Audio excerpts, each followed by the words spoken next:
Hello, আসসালামু আলাইকুম। হ্যাঁ, ওয়ালাইকুম সালাম। আমি সাংবাদিক আরাফাত বলছিলাম। হ্যাঁ ভাই বলেন।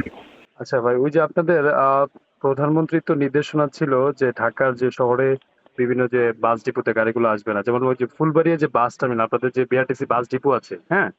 হ্যাঁ, সেখানে তো আমরা দেখছি যে নির্দেশনার পরে প্রায় ১ সপ্তাহ ধরে গাড়ি আসে নাই।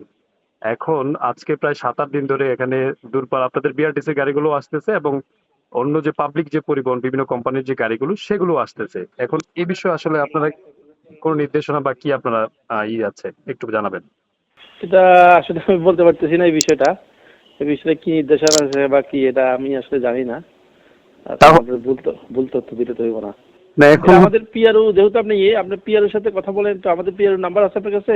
হ্যাঁ, আছে আছে। এখন আপনার কাছে কোনো নির্দেশনা আছে কিনা সেজন্য আপনাকে ফোন আমি দিলাম আরকি। আসলে আমি বলতে পারতেছি না আসলে এই বিষয়টা।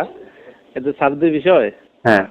এখন যেটা হচ্ছে আমি তো ওই যে আজকে ফিল্ডে মাঠে এটা ভিজিট করছি, তো এখন সেই জায়গায় তো অনেক জটলা তৈরি হচ্ছে এবং বিভিন্ন যে কোম্পানির গাড়িগুলো এসে অনেক কিন্তু যানজট সৃষ্টি হচ্ছে।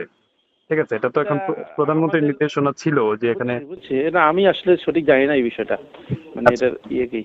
এটা আপনি একটা আমাদের তাহলে ডিজিএম হ্যাঁ, মুস্তাকিম স্যারের সাথে কথা বলতে পারেন আপনি। মোস্তাকিম না?